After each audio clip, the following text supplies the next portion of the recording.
So welcome, Shilpa. First time on a Phocuswright stage. Yes. Thank you so much. Thank you for having me. And So to see everybody today. Yeah, we're really thrilled to have you. So I wanted to start by reflecting back to 2004, and this was your first stint at Expedia. That's right. And on the flight over, I glanced at some of Phocuswright research reports from back then in 2005. So online penetration in the US market was 25% back then. Europe was 9%. Online growth rate was 29%, and Europe was 50%. And metasearch was new on the scene. And we were talking about RSS feeds having the potential to transform usage of the web from the current surf and search model into a highly personalized and automated experience. So I'm dating ourselves a bit, but it's ironic that we're once again talking about technology that offers this highly personalized and automated experience. So I wanted to use our cards. Who in the audience thinks that RSS feeds or AI will have a bigger impact on the industry? Let's go red for RSS feeds and blue for AI. So it's probably unanimous. It's probably unanimous. How about you? What do you think? Yeah, it was also the age of the BlackBerry. We were just chatting backstage too. We were all so impressed that this tiny device could help us send emails. And lots of stuff in technology takes this arc. We think about the internet, that was a huge disruptor. We think about mobile phones, that was a huge disruptor. And in the moment, it always feels like it's intractable. It's going to take so much to actually put that technology to use. But, I always see that change very quickly. Now we don't think twice, taking our cell phones out and doing all the things we thought were improbable even 15 years ago. So I think AI is going to follow that same trend. It is definitely an area where the technology looms large, but I think democratizing that technology and using it for great things like travel and other consumer industries is what's going to bring great progress for us as humanity in the next 5 years. Yeah. So as a product builder, I want to just focus on kind of your thought process as you're thinking about products. So what are the ingredients of a home run product? So what are some of the things that you're looking for as you assess market needs, test and learn, early results? Like, how do you kind of go through that process? Yeah, so I spent 4 years at Expedia way back then, and then I went away to Microsoft and spent about 16 years there. And for me, it really taught me the importance of putting the customer at the center. Whether you build for a large enterprise or you build for smaller consumers, you always have to think about the human at the center. And so for me, it translates to that every time I look at a product is how did we design it, keeping people at the center of that revolution? And then how do you really think about a complete thought? I love products that are complete thoughts. And so if you look at your apps that you love using on your phone, you will see that the things that rise to the top are things that make you feel like you didn't have to actually go through the friction of understanding what that app was trying to get you to do. And my dream and hope for travel is that we do that for all of our customers, and more importantly, for our partners as well, especially in Expedia, using AI as a tool to get there versus AI being the center of that pivot. And so keeping the human at the center, I'll say, is my biggest ethos in product making. And then, of course, products need to be fun. I love being part of the travel industry, much like you do, because it's so personal. It's something that we all enjoy doing with our families and our friends. And that purpose really drives great product making. So to me, that's the other part that excites me to come to work. It excites me to, be here, have conversations with folks like Pete as well. And so it's been fantastic to have that sort of culture infuse your product as well. Yeah, and it's interesting you mentioned Microsoft, and I think it's probably useful because Microsoft had to certainly evolve their product set as these different technologies came onto the scene. It used to just be the PC. That's right. And then we evolved into mobile and social, and Microsoft has done a fantastic job of really navigating. So what did you learn at your time at Microsoft that you can apply as we enter into this age of AI at Expedia? And we don't know what, we're kind of looking at 3-6 months out down the road, and the technology is changing so fast. No. And I think one of the things that I was always happy about working at Microsoft with was this ability to be able to actually work on products that's touched billions of people around the world. And it really infuses this sentiment of responsibility when you make products. And to me, AI is that. And so everything I learned about holding trust, ensuring customer data is a valuable asset, and it's something that the customer should be in control of.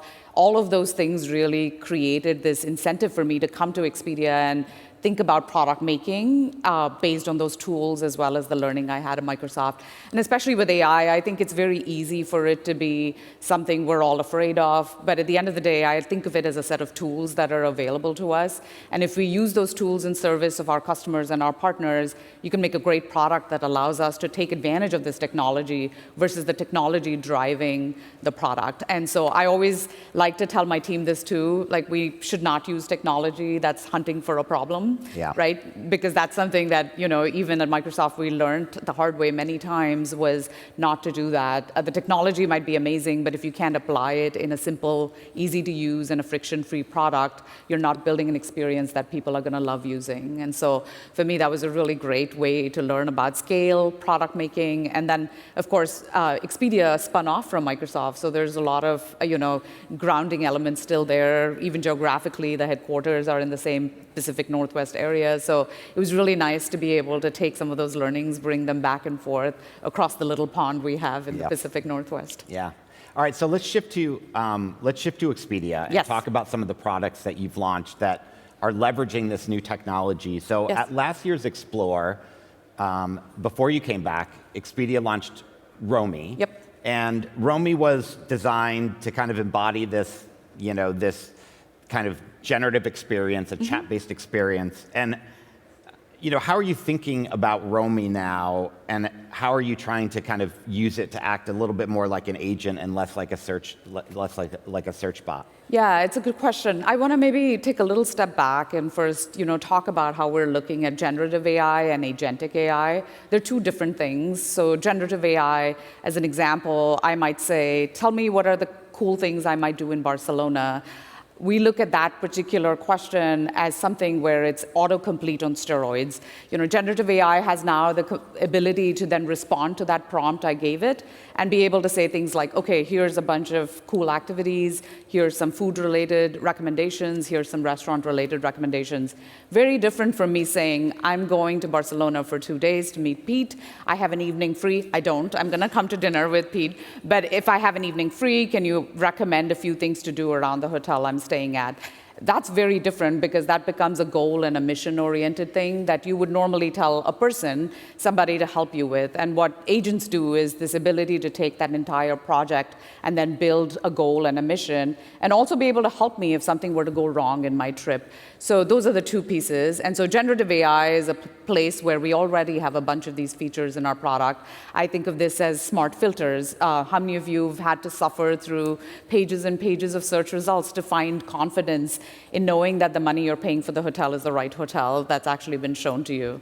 Yes, Pete, definitely Pete. But many of you probably are familiar with that problem. And so our goal is to really use smart filters to be able to use natural language. So I should be able to say something like, I'm taking my 12-year-old to New York. She wants to see Sabrina Carpenter in October. Not my favorite artist to see, but I was like, I'll do it for the sake of my child. But being able to look for hotels near Madison Square Garden, that is an inordinately difficult query to do. But with smart filters, you can just produce that in English language, and Expedia will basically regurgitate entire set of search results to match that particular criteria. So a lot of features like that. Property highlights is another interesting one. We know that you travel with your family very often. We would be able to bring up properties that actually match your past behavior and be able to say that this is great for families with kids, and we can also put a rollaway bed in there. So I think there are features like that that fall into generative AI, and then agentic AI. You talked about Romy.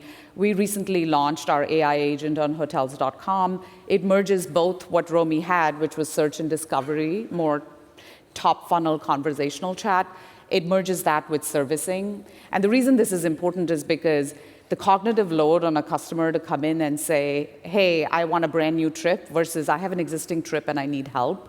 We don't want people to have to make that determination on their own time. We want them to come in and say, hey, I've got a problem with my current trip, I want to change the flight, we want to take that and then direct them to the right set of service-related transactions that we would like to do with them on Expedia. And so the merging of these two AI agents is something that has been very fascinating to watch. But I will say, for me, I think the big piece there is if you look at what servicing accomplishes, for a complex trip, it's difficult. Most human beings will want to pick up the phone and talk to a person. If I just wanted to change a flight, that's something we can easily do. But we found that people tend to go between software and human connection. Same thing with booking. Yeah. Booking a single hotel, very easy to do in New York. Booking a whole trip and then flying on to London and doing another trip with another set of people, extremely difficult to orchestrate. So one of the things, the reason I say that is because I want to be mindful of the fact that this is going to be a journey and we want to take our customers with us. So we have created with software a product that allows you to traverse between existing classic experiences at Expedia as well as this brand new agentic experience. So you can switch between the agent and the classic experience as much as you need. So tell us about these new partnerships that you announced this year with OpenAI and Microsoft Copilot. Yep. So what is the thought process around that? And is it experimentation together? And you're looking to kind of, at least it appears, to get closer to a place where you can kind of, offer action. And so kind of explain kind of what you're doing. Yeah. And I don't know if this matches your, experience with the new AI-related search that's showing up, but I certainly tend to go in there and I'll say things like, I want to go to Costa Rica, even though I don't want to go to Costa Rica, right? And then I see what it gives me, and then I'm like, okay, something else distracts me, and I'm off to the races. So I think there's still a gap, and we're still finding what does it mean to actually go to any of these generative AI platforms and come up with a query on travel and then see how that gets fulfilled. So it's early days yet, but one thing we're not skipping a beat on is really integrating with all those partners you talked about, because I want to meet customers wherever they are. Like search engine optimization, like looking back to times, that was a place where we knew people were searching for travel there, and we needed to show up, and we're going to absolutely do that with OpenAI, with Google as well as with Microsoft. So that portion continues. But I think for us, the big thing is also millions of people view us as a destination today. So our product needs to be able to actually drive that kind of qualitative experience through agentic AI, even on our brands, not just with the new platforms that are showing up. But it's definitely an and, not an or. Yeah. Let's shift to social commerce. So social commerce, for any of you that were in that session with Rod and Chris yesterday morning, social commerce came up as a topic. And we see social in our research really increasing influence at the top of the funnel. So are you seeing that as well? And how are you kind of leading into social? And what sort of, you launched trip matching. Yes. So that's an interesting product where you're kind of playing around with taking inspiration and seeing if there's opportunities to convert it. Yeah, no, it's a great question because even the data shows that. I know none of us are surprised by this, but it's staggering to see that 80% of millennials actually start with social as an inspiration for trip planning and trip booking. And then the other stat I read the other day was about 70% of our customers tend to really trust an advisor or an influencer on social. Very different from 20 years ago, this was not a thing. And so again, thinking back to meeting customers where they are, we really want to go into this with how do we really take that channel as a really considered channel? And so how do you show up on social media? What you mentioned, I love, because on the plane, I was looking at my Instagram feed, and obviously, Meta knows everything about everybody. So I'm getting these recommendations for beautiful videos of what to do in Barcelona. And I see Costa Brava, which is a nice snorkeling spot, and a beautiful beach here. It doesn't say anything about it being Costa Brava. It doesn't say it's in Barcelona.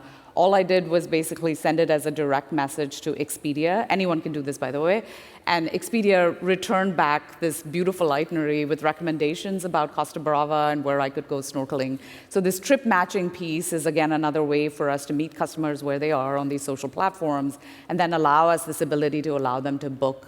We also launched travel shops. I know it's one of your favorite features as well, but this is, again, a way of getting influencers on our platform. And so customers can actually look at what influencers are bringing to the table in terms of trips, collections, curated videos, and then be able to book itineraries on our platform directly from there. So again, it's all about building on-ramps and bridging these places where customers live, and then how do you bring them back contextually. So what does the future of that look like? Is it Expedia kind of providing the platform to kind of guide travelers more personally as the brand, and you're engaging with influencers and creators?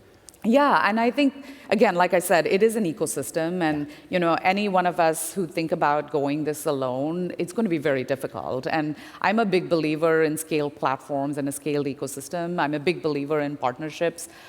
We're partners with many of you in the room as well, and for me, there's nothing better than building a marketplace that allows us to match our partners to our demand. So we're going to need to do work on both sides of this, right? We're going to make sure we have AI to help our partners succeed, so having more easy, efficient services and tools to allow you to onboard and manage your inventory. But we're also going to need to do a lot of work on the demand side so that we have consumers aptly able to match that supply that we hold. So I think it's an and again, and it's definitely important for us to show up as that scaled marketplace. Yeah. So let's shift a little bit to distribution. So Yeah. distribution, we've tracked distribution for 20 years, and we're seeing a lot of changes in the funnel right now, from search to generative experiences, kind of across the board. So how is Expedia kind of evolving to this changing distribution ecosystem? And as you're building products, are you anticipating where you mentioned customers, and Yep. you're always putting the customers first. Are you anticipating where they're going to be in the future? Yeah, it's a good question again, because I feel like today we have our classic marketplace. So if you were to go to any of our brands, you should be able to complete a transaction to book stuff with us. So I think that's one flow. I think the other flow we just talked about was social media. So really thinking about how do you build on-ramps for people that are getting inspired for travel on social media. The third thing was AI. We talked about both generative AI and agentic AI.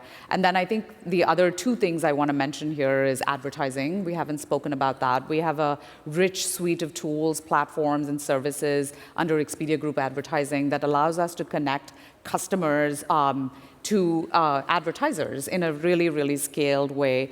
And this is not just on our properties and brands, but it's really across the board on off-site properties as well. One of my most favorite examples recently is actually, if you look on Amazon Prime, you're watching a show, we give you the ability to then advertise there. So if you are a destination marketing organization, you could put an advertisement there of a particular location that's related to the show, and folks can basically take their phone out, scan it, and book it as well. So really thinking of these unique ways where people get inspired by imagery around the world. How can we show up to help them book travel? And then I think the last piece is really around our B2B business. I'm sure many of you are familiar, but if you're not, we serve as the technology and booking engine for hundreds of companies around the globe. So if you were a bank and you wanted to provide travel as a service to a bunch of your customers, Expedia's booking engine enables that. So you could book hotels, you could book flights, and you could book cars as well. So the B2B business is another big burgeoning business here. Over 70% of people that end up buying a hotel want to add a car, want to add insurance, want to add activities. And so we've launched a bunch of APIs. I know if Karen Bolda were here, she's unwell, and we hope she gets better soon. But we're very excited to have this scale in order for partners outside of just Expedia to be able to reach travelers. All right, we've got a little over a minute left. I want to ask you one more question about which products right now are missing. Yes. So as you think about the product suite, when you come back and you look, what products are missing? Yeah, I think having this trusted companion, that agent is going to be a journey. We touched a little bit about this when we talked about agentic AI. It definitely feels like a thing where there's a lot of richness. How can you make this a one-touch experience for customers, where you were telling me you're going to take a vacation after this. It probably took you hours to go cobble together that trip with multiple people traveling in from different countries. How can we make that a single turn, single click action? So I think there's a lot of value there. Yeah. I think in-trip experiences is another area that I'm deeply passionate about. Today, we do a good job getting you on that flight, getting you to the hotel, getting you the car. But while you're on your trip, if the flight gets delayed, who tells the hotel? Who tells the car rental place that they need to keep your keys on the counter? So there's a lot of stuff there as well that I think is super valuable. And then the last thing is agent-to-agent communication. We've already done that by getting our servicing agent talking to our discovery and shopping agent, but we have a potential to go integrate with agents around the world. So if you have a trip planned to Portugal, imagine another company with an agent that orchestrates, personalized tours in the moment. How do you get your agents to talk to one another? So those would be the three things I think we need to build towards from a product perspective. Okay, finishing with a quick lightning round. What destination is at the top of your bucket list? Oh gosh, I just started at Expedia, so I'm trying not to take too much vacation, but I would say Hawaii. I love Hawaii, and I haven't been there in a while. Next-gen traveler, experience seeker or deal hunter? That's hard. Across billions of people, I think there'd be a combination of all of those. Okay. Instagram Reels or TikTok? Instagram. Microsoft or Expedia? That is so unfair, Pete. I'll say both. Ladies and gentlemen, Shilpa Ranganathan. Thank you. Thank you so much, Pete. Thank you.